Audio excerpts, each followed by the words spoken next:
œsophage. Des tours magiques dépassent et des zeppelins volent un peu partout. Sur l'un d'eux, tu aperçois 2 gobelins. Tu les vois? Ouais, c'est super beau. Bon, vas-y, t'as pas d'imagination. On va jouer à Fortnite plutôt. Oh, attends, ça fonctionne.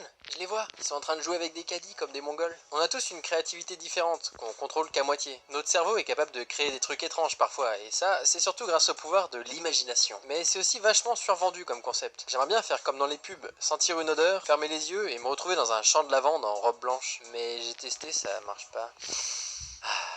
Senteur du ghetto. Parfum, paix. Et quand je dis que mon taf c'est de dessiner, les gens me mettent immédiatement dans la case mec créatif. Du coup j'imagine toujours qu'ils se disent un truc comme ça. Bigre, un artiste, un émissaire de la source de toute création. Il parle au vent et transpose les formes et les concepts. Il transcende le temps grâce à sa fougue et sa verve. Oh, il est tellement viril. Sauf que dans la réalité c'est plus souvent comme ça. Regarde, je viens de faire un bonhomme en mie de pain et en fil de fer de bouchon de champagne.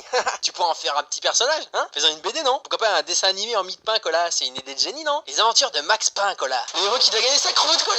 Ouais, c'est dur d'être incompris. Parce que c'est des mots un peu magiques, l'imagination, la créativité, l'inventivité, l'inspiration, l'improvisation. Mais tout ça, moi je m'en sers surtout pour faire des jeux de mots pourris. Et à ce sujet, j'ai envie de vous raconter une histoire qui m'est arrivée quand j'étais petit et qui a changé ma vie. On était en France avec mes parents et mes frères et sœurs dans une petite voiture. Dehors, il faisait froid. Avant l'invention des téléphones portables, il fallait savoir s'occuper. Nous, on faisait souvent des concours d'apnée ou de jeux de mots. Donc mon père se tourne et nous dit: alors les petits gars, le premier qui fait un jeu de mots avec œsophage, je lui offre une combinaison de plongée. Faut savoir que mon père dit souvent ce genre de truc. Si tu fais 5 allers-retours en apnée, je t'offre un cheval. Si tu répares toutes les fuites sans tomber, tu gagnes mon respect. Ok, si tu grattes ce résidu radioactif, je t'achète un sandwich. Alors, si t'abats ce troll, t'auras une tape sur l'épaule.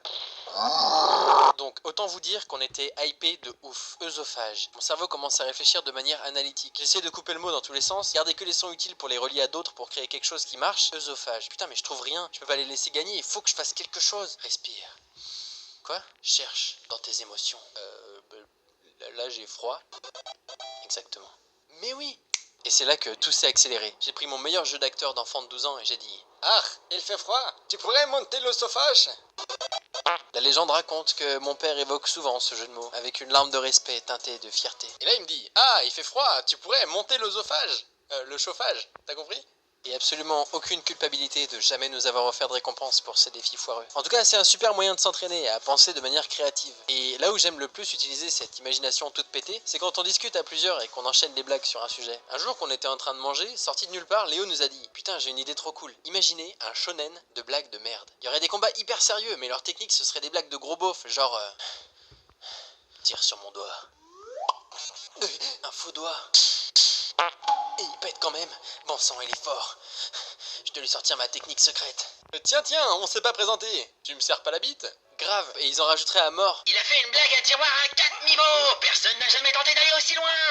Et il place un prout au milieu. Comment son adversaire peut-il espérer rivaliser face à une telle technique? T'es balèze. Thomas. Balèze? Thomas? Balais? Estomac? Triple combo! Bon sang, sa puissance est sans limite! Et ils prennent leur entraînement hyper au sérieux. Il faut que je consulte les anciens manuscrits. Ah, elle est bien celle-là. C'est un mec qui rentre dans un café. T'as une tâche. Pi. Il est trop rapide. Stache. Encore. Alors, la contrepétrie de l'ouvrier charpentier. L'ouvrier partant chier. Ah, habile, ça peut me servir. Qui est là? Y'a quelqu'un? Il faut secouer la mythe de tes habits. Quoi? Qu'est-ce que ça veut dire? C'est aussi une contrepétrie. Il faut secouer la bite de tes habits. Faudrait que j'en fasse une série, ça pourrait être vraiment stylé. Tiens, je vais l'ajouter à la liste des trucs que je finirai jamais. Quand j'étais petit, je m'ennuyais beaucoup, et raconter des histoires en dessinant, c'est un bon moyen pour remplacer cet ennui par autre chose. Sauf que, comme tous les enfants, j'étais pas super créatif. Alors là, il y aurait des pirates. Encore des pirates, on en met partout depuis qu'on a vu Pirates des Caraïbes. Ouais, mais cette fois, c'est des pirates de l'espace. Ouais, comme dans Star Wars, quoi. Non, mais attends, ils auraient des pouvoirs. Ben quoi? C'est cool, non, les pouvoirs? Waouh, des pirates de l'espace, mais qu'est-ce qu'il est créatif, ce petit! Tiens, regarde, tu pourras en faire un petit personnage. En vrai, l'imagination, c'est surtout l'effort d'aller piocher dans plein de références différentes très rapidement, pour donner l'impression qu'on est super inventif. Et ces références sont liées à notre vécu, elles sont uniques. Du coup, notre imagination aussi est unique. Même deux personnes qui ont grandi ensemble vont pas avoir la même façon de voir le monde. Par exemple, Léo, c'est un peu mon némésis en termes d'écriture. Là, le perso, il marche dans les bois et il est content. Ouais, mais il faudrait aborder ça comme une métaphore avec le chemin des larmes. Parler du génocide mythe des Indiens, tu vois. Puis il y aurait un chien, c'est son copain. Appuie sur le fait que la forêt représente le nazisme d'une génération aux prises avec l'idée que la vie n'est qu'un tunnel sombre qui mène à la mort. Il s'appelle Flip le chien.